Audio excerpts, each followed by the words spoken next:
Chapter 17. Rahim Khan slowly uncrossed his legs and leaned against the bare wall in the wary, deliberate way of a man whose every movement triggers spikes of pain. Outside, a donkey was braying and someone was shouting something in Urdu.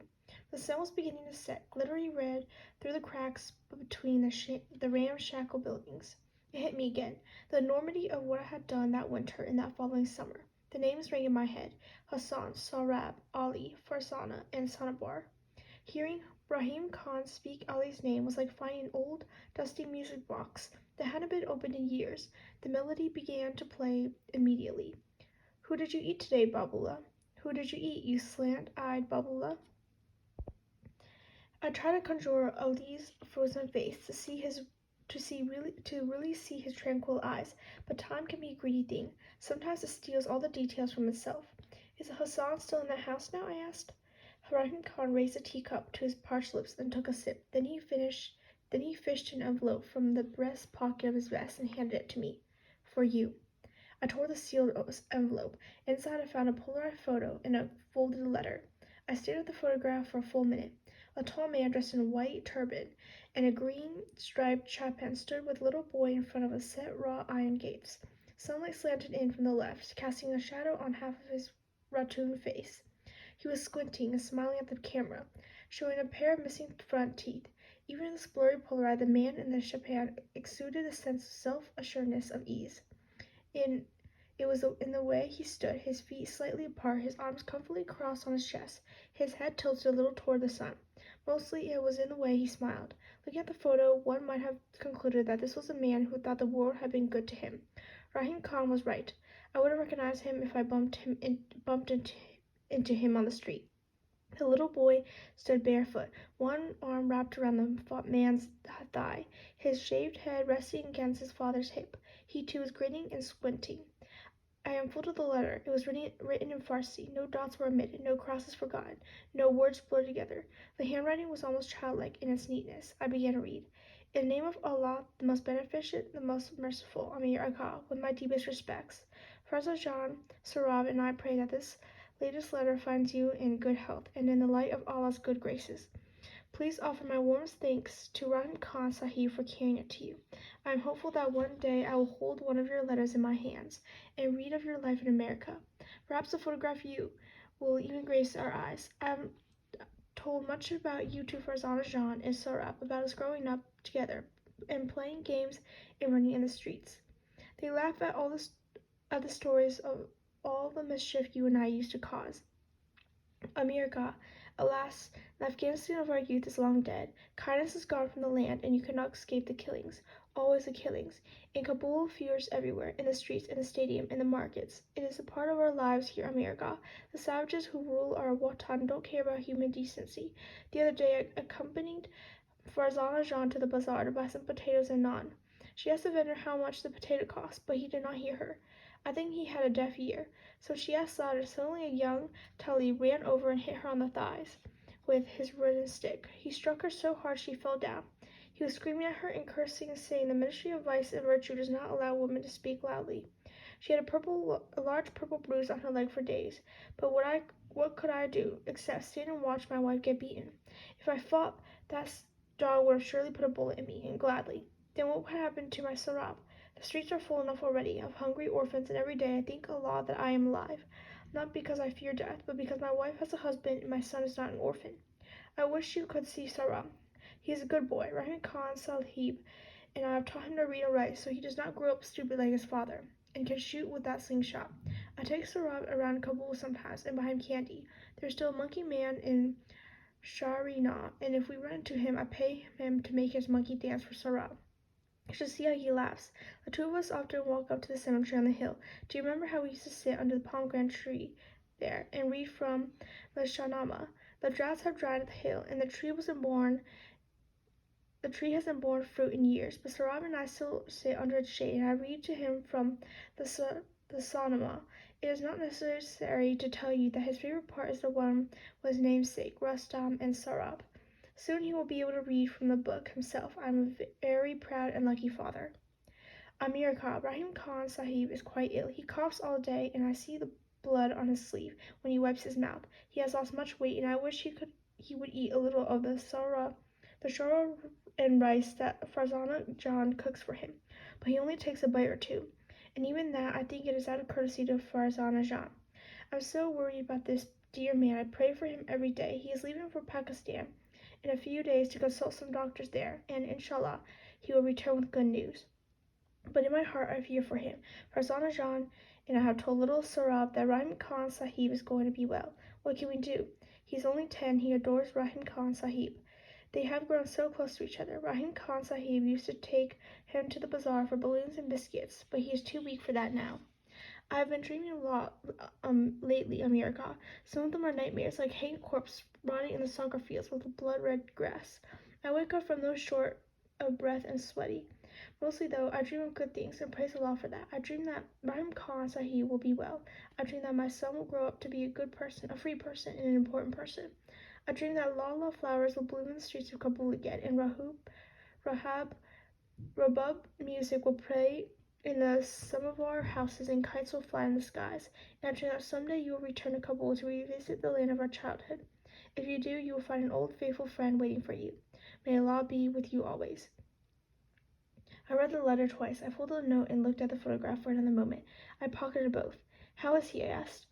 That little letter was written 6 months ago, a few days before I left for Peshawar, Rahim Khan said. I took the Polaroid the day before I left. A month after I arrived in Peshawar, I received a telephone call from one of my neighbors in Kabul. He told me the story. Soon after I took my leave, a rumor spread that a Hazara family was living alone in a big house in Wazir Akbar Khan, or so the Taliban claim. A pair of Taliban officials came to investigate and interrogate Hassan. They accused him of lying when Hassan told him he was living with me, even though many of the neighbors, including the one who called me, supported Hassan's story. The Talibs said he was a liar and a thief like all Hazaras, and ordered him to get his family out of the house by sundown. Hassan protested, but my neighbors said the Talibs were looking at the big house like, how do you say it was? Yes, like wolves looking at a flock of sheep. They told Hassan they would be moving in to supposedly keep it safe until I returned. Hassan protested again, so they took him to the street. No, I breathed, and ordered him to kneel. No, God, no, and shot him in the back of the head. No. Fasara came streaming and attacked them. No, shot her too. Self-defense, they claimed later. But all I could manage was to whisper, no, no, no, over and over again.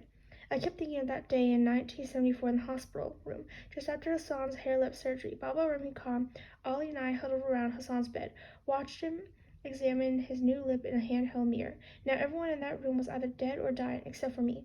Then I saw something else. A man dressed in a herringbone vest pressing the muzzle of his Kalashnikov to the back of Hassan's head.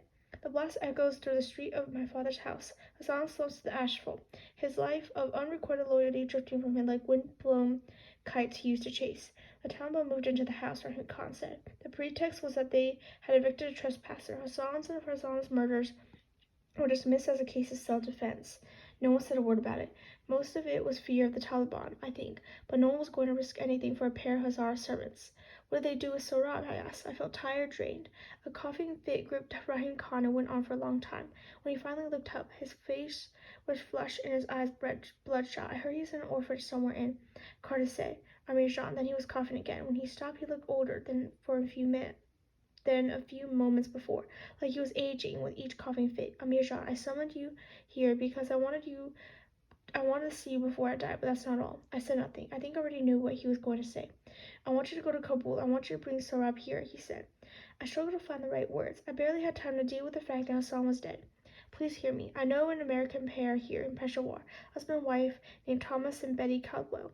They are Christians, and they run a small charity organization that manages with private donations. Mostly they house and feed Afghan children who have lost their parents.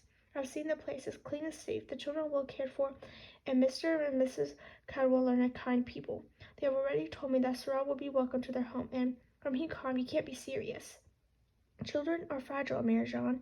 Kabul is already full of broken children. I don't want Sohrab to become another. Rahim Khan, I don't want to go to Kabul. I can't, I said. Sohrab is a gifted little boy. We can give him a new life here, new hope, with people who love him. Thomas Agar is a good man, and Betty Khanum is so kind. You should see how she treats those orphans. Why me? Why can't you pay someone here to go? I'll pay for it if it's a matter of money. It isn't about money, Rahim Khan roared. I'm a dying man, and I will not be assaulted. It was never about money with me, you know that. And why you? I think we both know why it has to be you, don't we? I didn't understand that comment, but I did. I understood it all too well. I have a wife in America, a home, a career, and a family. Kabul is a dangerous place, you know that. And you'd have me risk everything for I stopped. You know, Rahim Khan said, one time when you weren't around, your father and I were talking, and you know how he was always worried about you in those days. I remember he said to me, Rahim, a boy who can't stand up for himself becomes a man who can't stand up for anything. I wonder, is that what you've become? I dropped my eyes. What I'm asking for you is to grant an old man his dying wish, he said gravely. He had gambled with that comment, playing his best card, or so I thought then. His words hung in limbo between us, but at least he knew what to say. I was still searching for the right words, and I was right in the room. Finally I said for this. Maybe Baba's right. I'm sorry you think that, Amir. I couldn't look at him. And you don't? If I did, I would not have asked you to come today. I told him my wedding ring. You've always thought too highly of me, Rahim Khan. And you've always been far too hard on yourself. He hesitated, but there's something else, something you don't want to know. Something you don't know. Please, Rahim Khan. Sanabar wasn't Ali's first wife. Now I looked up. He was married once before, to a Hazara woman from the Jaguari area. This was long before you were born. They were married for 3 years. What does this have to do with anything? She left him childless after 3 years and married a man in Khost. She bore him three daughters. That's what I'm trying to tell you. I began to see where he was going, but I didn't want to hear the rest of it. I had a good life in California, a pretty Victorian home with a peaked roof, a good marriage, a promising writing career, in-laws who loved me. I didn't need any of this shit. Ali was sterile, Rahim Khan said. No, he wasn't. He and Sanbar had Hassan, didn't they? They had Hassan. No, they didn't, Rahim Khan said. Yes, they did. No, they didn't, Amir. Then who? I think you know who. I felt like a man sliding down a steep cliff, clutching at shrubs and tangles of brambles, and coming up empty-handed. The room was swooping up and down, swaying side to side. Did Hassan know? I said through lips that didn't feel like my own. Rahim Khan closed his eyes and shook his head. You bastards, I muttered, stood up. You goddamn bastards, I screamed. All of you, you bunch of lying goddamn bastards. Please sit down, Rahim Khan said. How could you hide this from me? From him, I bellowed. Please think, Amir John. It was a shameful situation. People would talk. All that a man had back then, all that he was his honor, his name, and if people talked, we couldn't tell anyone. Surely you can see that. He reached for me, but I shed his hand, headed for the door. Amir John, please don't leave. I opened the door and turned to him. Why? What can you possibly say to me? I'm 38 years old and I just found out my whole life is one big fucking lie. What can you possibly say to make things better? Nothing. Not a goddamn thing. And with that, I stormed out of the apartment.